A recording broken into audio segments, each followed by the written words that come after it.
Assalamualaikum warahmatullahi wabarakatuh. Alhamdulillah mitra-mitra kaum dongeng sadayana urang desa petepang dage dina acara dongeng Sunda si Madun dina dinten ayeuna mitra-mitra kaum dongeng sadayana neraskeun hanca anu katuna dina dinten kamari nyaeta bagian anu katiluna. Insyaallah urang sami-sami ngadangukeun dongeng Sunda si Madun kumaha jujungna si Madun teh anu nuju ngahitutan ka si guru natea guru si jahat si jahat mitra-mitra kaum dangul sadayana sapados teh nyangkolong teh kana waktos mangga urang dilajengeun wae carios si Madun karya Carlson Bakekok garapan Sisma Bakekok.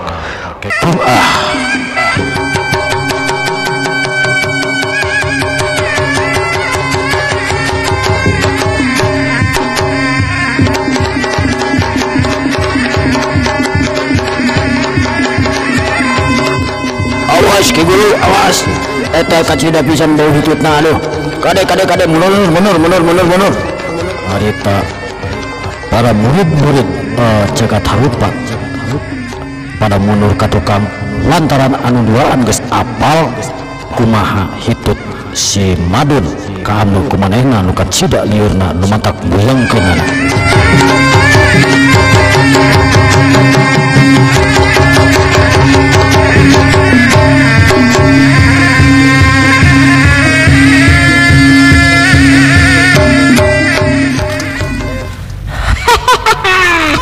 Rasakeun sia kumaneh laksa ameun hitut aing tah. Ari ki laksa barang kitu karasa kumanehna aya hawa anu beda jeung lainna nyaeta nah hitut anu di kirimkeun ku si Madun harita geus nyeliara karasa kana awakna harita awak ki laksa ngageter pusatkeun kekuatan batina leungeunna sidakep siragu tunggal sike laksa harita beureum lantaran meh manehna teu kuat ku ngameuh hitut si Madun. Harita si Madun ngomong deui, Heh laksa, nah kalah hees dirinya sia teh buru aing lawan ye.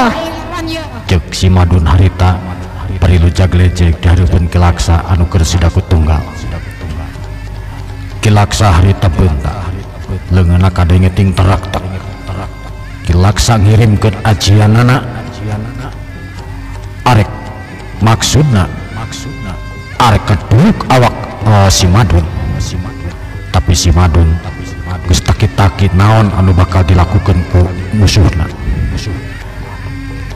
Tapi si Madun manehna teu saeutik kitu galideun harita mancuh dina tangtunganana teu masang kuda-kuda malah kalah hilotan we jika budak anu biar dipikir-pikir mah ay masyalat ku aing sia bakal dituluk rasaku dia cek si laksa harita bari betakeun ngadorongkeun leungeunna ka hareup katingali eta leungeun si laksa aya hawa anu panas tur katingali aya seperti sineu kekebur dina leungeunna lir ibarat besi anu dipeuleum dina leungeun si laksa katingali.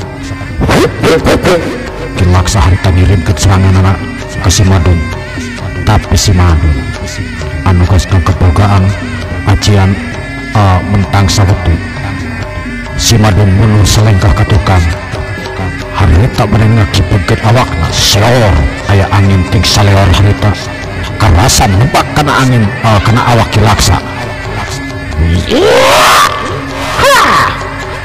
Siap harita awak ki laksa rada mundur ka tukang dua langkah kulantaran katebak ku dina angin anu di kirimkeun ku ki Madun. Mana sia teh korek ngaduluk aing eta kalah mundur kitu. Kurang ajar sia, awas ya ku aing diwawanjak si awakna. Harita ki laksa sila dina tanuh awakna siga anu leungeunna jiga anu lemah we pedeg-deg Kilaksa harita kegedean awakna. Tiba-tiba Kilaksa tidak waktu sabar detik Kilaksa geus kacangelek jadi hiji buta anu cangkung badak.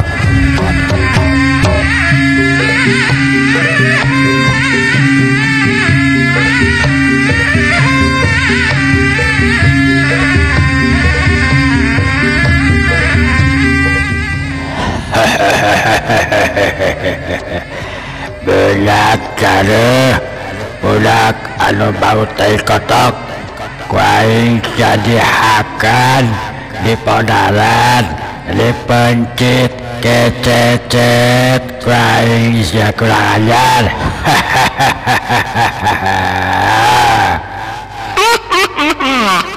Moal sieun cah aing mah kurang ajar. Harita si Madun tangah ningali karena awak karena banget si Laksa anu memang jangkung lebih di 3 meter. Awak jangkung badak suku beberhilan katingali buta ijo anu bener-bener buta ijo.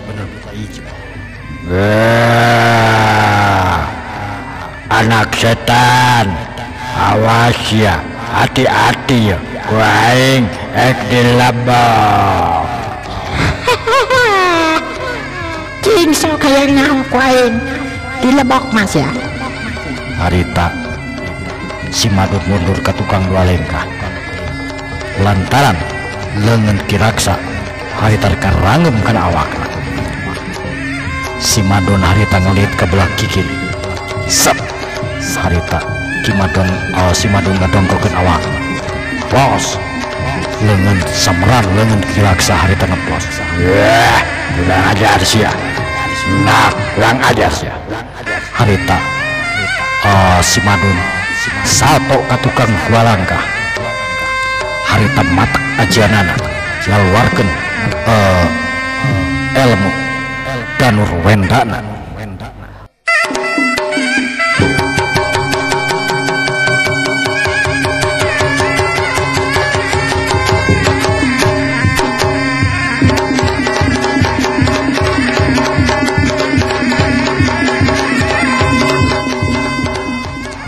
Si Madun mundur ke tukang dua lengkah beri mancuh kentang tunganana dua lengan disilangkan di babadadana. Harita katingali aya hasip hidung anu ngagulung kana awak si Madun. Harita lengan si Madun getar kuat. Harita awak si Madun ngaluarkeun hawa anu kacida panasna. Jolat harita Kilaksa lempang ngadeukeuteun ka si Madun. Lengan ngondol mang harita nyepeng kana sirah si Madun. Kep lengan sirah si Madun dicepeng tapi matak aneh barang nepi kana sirah si Madun harita Kilaksa harita ngakuak. Ya kurang ajar. Sia make ilmu naon sia. Aing dengan aingnya satutungnya. Saya harita Kilaksa bari mundur ke tukang dua langkah lah sabab teu kuat nandangan panas tina awak si Madun.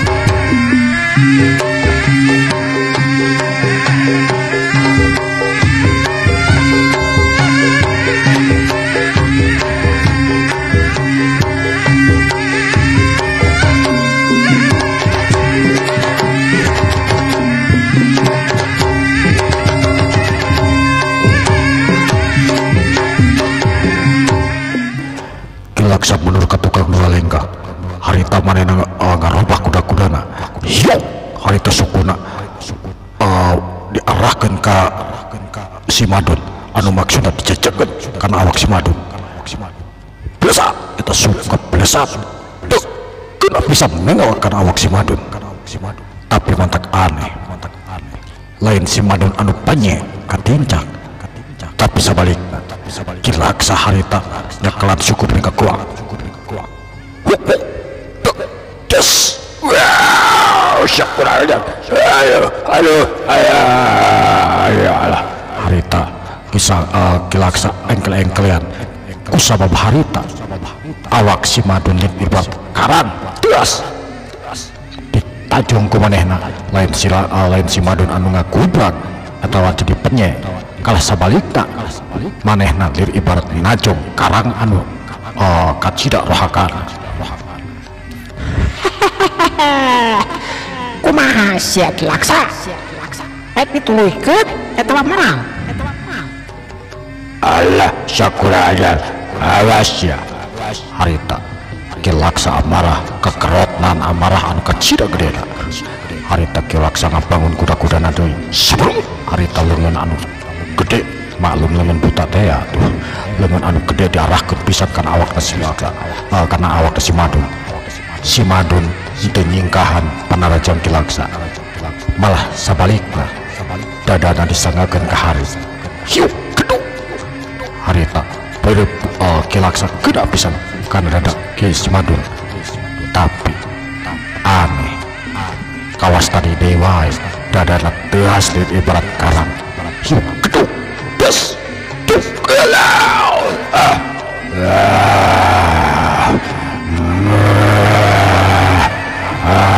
kurang ajar si anak setan. Sia teh alah dah kuat-kuat teh kurang ajar sia. Harita Kilaksa bari malikeun di awakna kasabeula nyata jadi leutik deui. Harita Kilaksa ngawatek ajianana anu maksudna hayang melehkeun si Madun. Penasaran cek pikirna, nah budak leutik tebet aneh gitu pikiran. Beakeun siapa ngerti mana Laksa. Cek si Madun harita bari tetep mancur dina tangtunganan.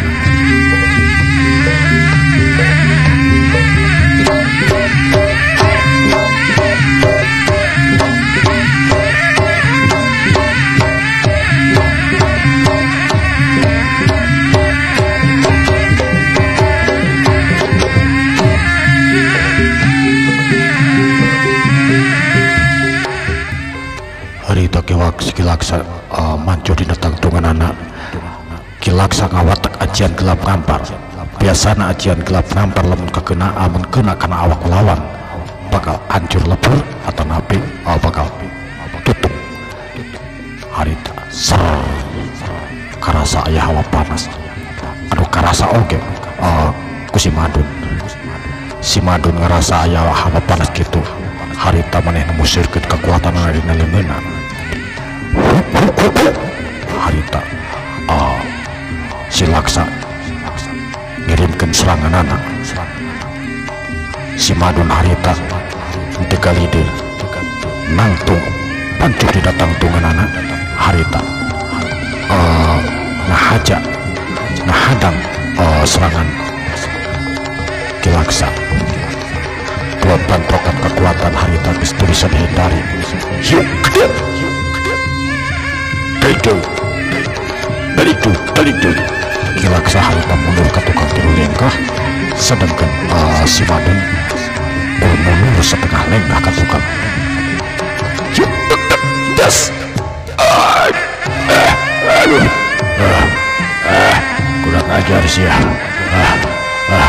Harita Kilaksa ngahegap napasna leungeunna karasa lir ibarat disetrum harita. Trepeng leungeunna kerepengan harita.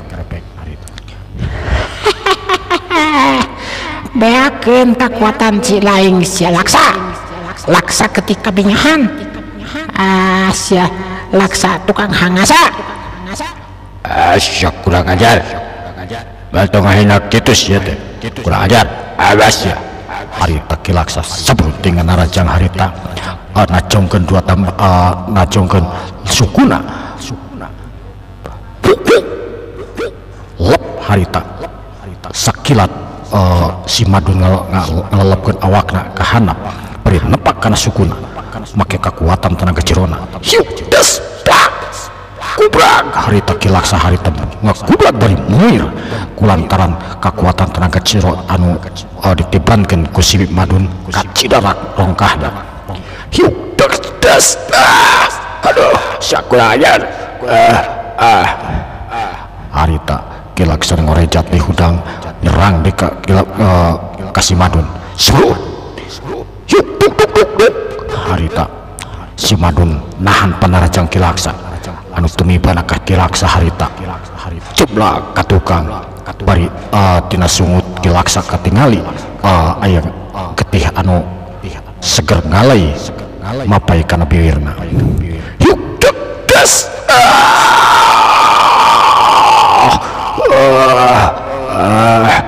ampun ya aing ampun alah sakitu sate kekuatan teh aya keneh ampun ya alah aing geus teu kuat ya ampun ya harita ningali kitu murid-murid kilaksa kabeh ngariung ka kilaksa ngamankeun kilaksa harita guru alah kumaha ti teh guru aing teu kuat ribeuy aing lamun sakali-kali deui si laing datang ka ieu kampung ku aing kabeh dipaehan sia harita si Madun ngancam kaki laksa jeung sakabeh balad-baladna ampun kasep alah moal kaulah moal datang deui ka dieu alah ampun ya teu kuat ya harita kilaksa bari dadalik deugan harita dipayang ku anak buahna nangtung harita init sia ki dieu lamun teh init buru-buru ku aing bakal dijieun gorengan keju sih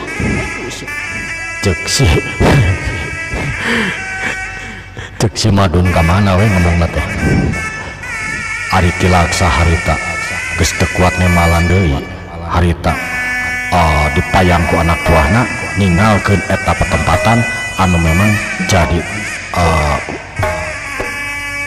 sakitan jadi pasakitan Ki Madun.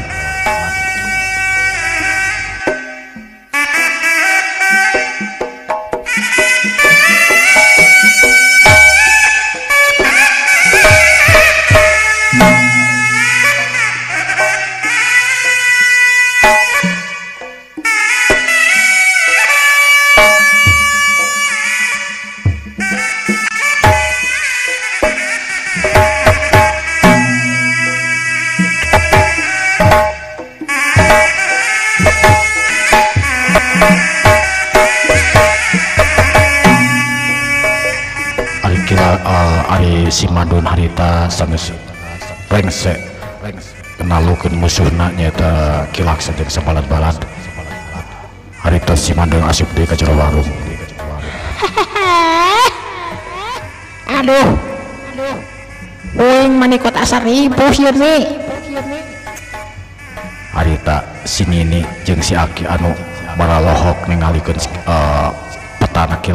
petana si Madun anu memang katingali gagah rongkah ku pangarti pok harita si Nini ngomong kasep geuningan mani aduh hebat pisan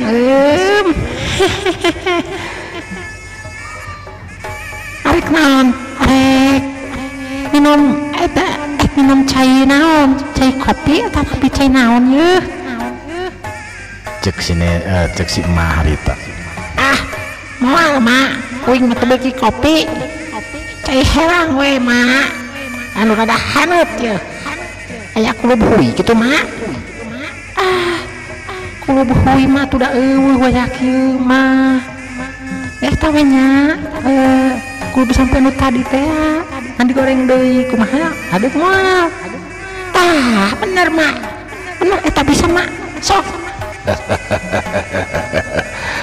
beuki geuningan asep karena kulub huy teh nya di ditu we wing saban poe ngadahan kulub huy teh da si Aki pagawena ngalah huy we jeung suuk oh gitu nya isuk aya we naon biasana sok aya ngan ayeuna mah geus beak aya tinggal sampe hungkul we tapi ngeuna lamun sampe jeung kalapa beureum naon lain kalapa beureum maksud teh kula beureum gitu nya bener ditamahan we kubuy jeung eta jeung lele geus we dicobe ku tah beunah eta mah pasti kamana wae lain aduh aki mah mani asa bagja ningali nu tukang ngaribuhkeun di dieu jadi patalukan moal meureun aya namanya moal ayeuna mah moal daekeun ka dieu deui lamun ka dieu mah geus dipengkoran ku aing mah gitu mah syukur atuh tapi